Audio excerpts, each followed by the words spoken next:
Thank you so much for tuning in to the Millennial Mogul Mindset podcast. Today we're here with Blaire Hayes, a speech language pathologist, author, business owner with many business ventures, as well as a business coach. Thank you so much for being here, Blaire. Thank you for having me. So, how are you doing? I'm well. Awesome. Well, I'm so happy that you've allowed us to interview you on a podcast today.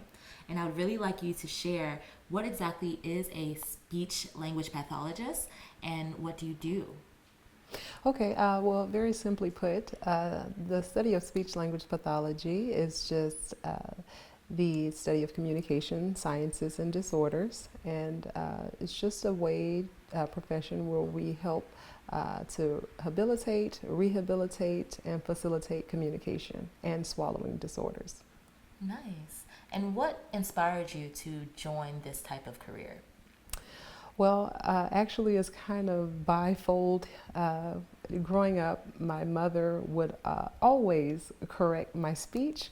No, I didn't have any speech disorders. However, my mother was a proficient,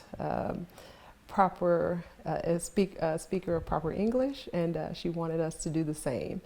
And so it was quite natural for me to find a career where I was correcting other people's speech. And then I would say the same would go for my sister because she's also a speech language pathologist, and that's how I actually found out more about the profession. Awesome. And so how long have you been in this profession? Altogether, it's been since 2011, so about 8 years as a certified speech therapist. So what does it entail when you're becoming a certified speech therapist? Well, of course, there's the school. It's a vetting process, a very thorough vetting process that the state, that you have to go through with the state, and also on a national level through our governing association.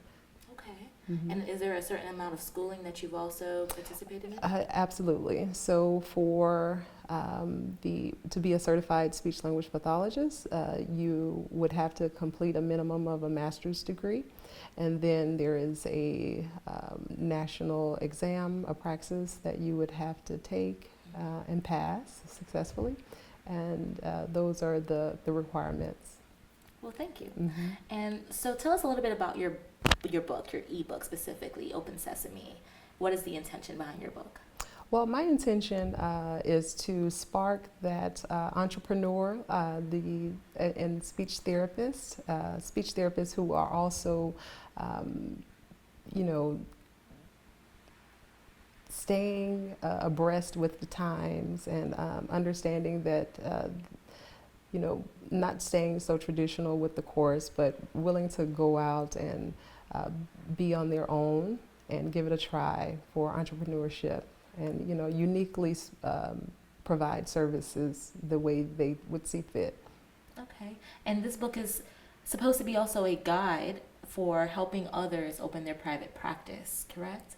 Precisely. Mm-hmm. And so what was your experience when opening your private practice? What were the challenges that you faced that you really wanted to help others overcome?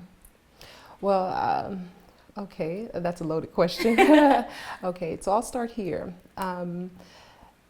The challenges with opening up the business was the information wasn't as liberal.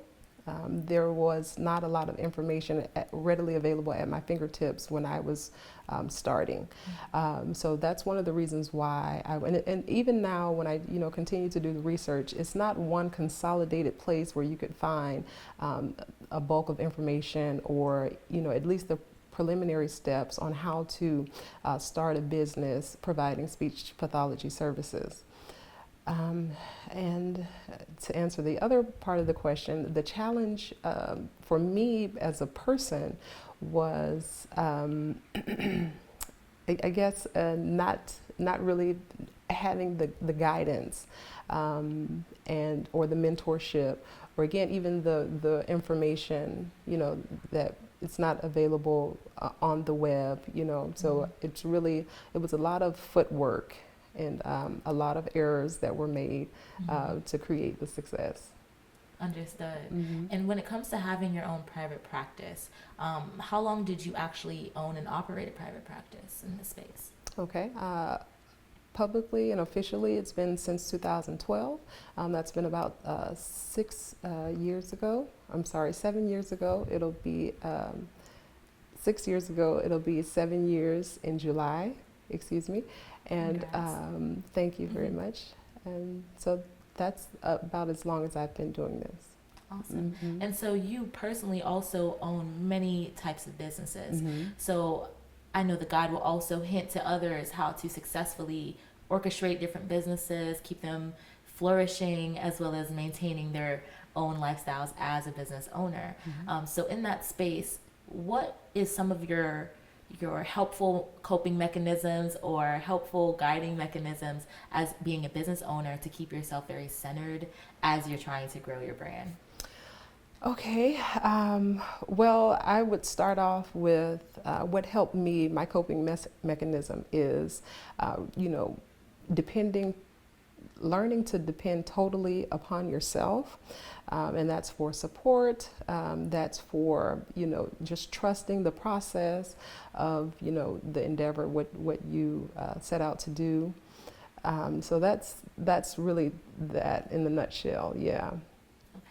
And for also business owners that want to, like we said, stay centered, are there any habits that will help someone flourish specifically that you use in your life? Okay, now are you referring to a philosophical habit or unconscious habit? Anything that you think is detrimental to your success, no matter what that may be. That's detrimental to my success? Yeah, like do you know that, for example, to stay really centered and mindful, for me, I like to meditate or have a vision board, something that helps me understand the type of goals that I'm setting so I know to achieve them. Okay, right. So that would be, my philosophical habit, which would just my whole mindset, my thought process is I'm always eager for every day. There's so much, and you can only live one day at a time. You can't live 5 years in the future, although we would like to. You can't do it. You can only live in this time, this space, this moment right now. So that is what helps me create. That's the habit that I've created, that mentality, that philosophical view. Perfect. And for also like owning a private practice, does this guide specifically focus on speech language pathology, or can it be applied to anyone opening a private practice?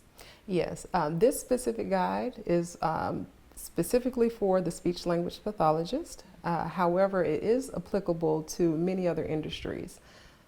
Perfect. And I know we spoke before on you offering more value since you are coaching through courses. So tell us a little bit about the topics and materials that will be offered in your future courses. Okay, the courses are jam-packed with things as simple as effective planning day to day, establishing personal and business credit, and as well as creating wholesome and long-lasting relationships with other business owners. Nice. And this can be used for a variety of industries, correct? That is correct. The courses can. The guide, again, is specifically for speech language pathologists, but the courses and private consultation is applicable to just about any industry, service, or product. Perfect. And so another question, now this is more towards your personal values, right? Okay. So I usually like to ask people on this show, what type of philanthropy are they looking to endure later once they've reached their personal goals? Do you have any projects that you've secretly been waiting to work on? Absolutely. As I climb every day and reach and stretch, one of the main things, they're all kind of simultaneous. Of course, schooling, education, is one. I'd like to open a school. As far as philanthropic ventures, I really would like to, just pour money, streamline, resources to countries like Haiti and Honduras, those two being personal for me, and other countries in Africa as well. Okay, I like that. And so you also owning multiple businesses. Can you share with us what other services you provide?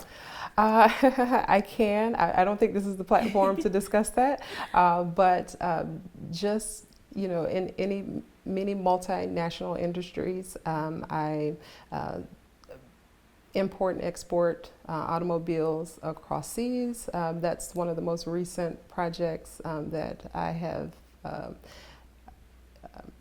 consumed myself with for the past few months. Again, there is always private consultation. I am a private counsel, so there are many other things that go along with, it's a litany of things that go along with just those.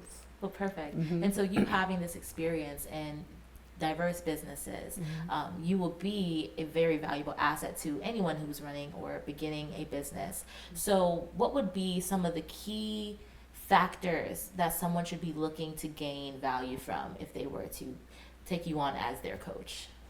Okay, well, the main thing is understanding, the knowing of why. Spirituality, business, they're one and the same. Okay, knowing your belief, your intent, the will that you have to do a thing, to make a difference, whether it's for you as a person, your family, you want to leave a legacy, or if you actually want, if you're one of the crazy ones who thinks that they could change the world, and you probably will, as according to Steve Jobs, his quote. So that's I really want to focus in tapping into the person, and with that is all of the power, and there's information, tons of information to be equipped with, only to make informed decisions. Exactly. Okay. I definitely agree with that. And I definitely hope that people who are starting their business and launching a business look towards Blaire Hayes for her guidance, since she does have tons of experience in not only owning her own private practice, but creating multiple ventures. And with that, I want to ask you a couple more questions. What would be 3 important facts or important lessons you've learned while being a speech language pathologist? Okay, 3. Okay, communication is universal. It's a language that we all need to thrive here. Our short time here while we share this planet with 7 or 8 billion other people. You have to communicate. And as a speech language pathologist, I've discovered, not only did I learn the science behind communication and the disorders, but how important it is to really be able to communicate, again, your intent, your will, something that is simple as hunger or pain, those type of things become very vital, across my experience with communication and disorders, and facilitating communication for individuals that consume the service. Right. Okay. That's one. Let's just go with that. That's the biggest one. Okay. Yeah, about communication. Okay. And what are the 3 most valuable lessons when owning a business in general?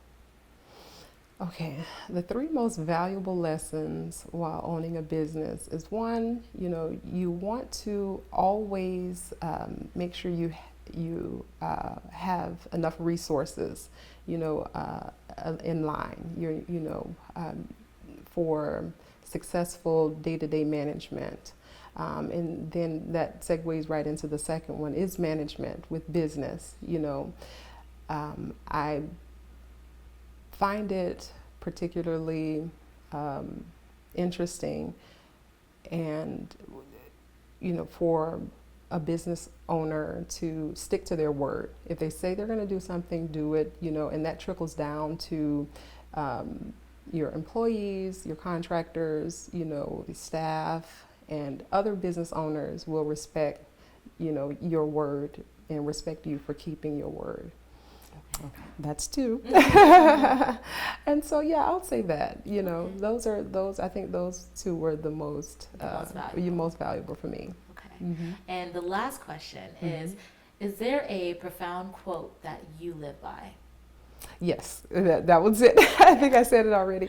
And that was the quote by Steve Jobs, and it is, those who are crazy enough to change the world, those who are crazy enough to change the world are the ones that actually do. Okay, I paraphrased it. That's not it word for word, but yeah. I love that quote as well. So I really appreciate you sharing that with us. So I'm just so happy that you guys tuned in to the Millennial Mogul Mindset podcast with Blaire Hayes, our amazing guest today. Make sure you like, comment, and subscribe. And be sure to check out Blaire Hayes' platform so that you can get her ebook, Open Sesame, and ensure that you, in the arena of being a speech language pathologist, can open and maintain a successful private practice. So thank you so much, Blaire, for being with us. Yes, thank you for having me. You're welcome. And make sure that you tune in for the next episode. Bye.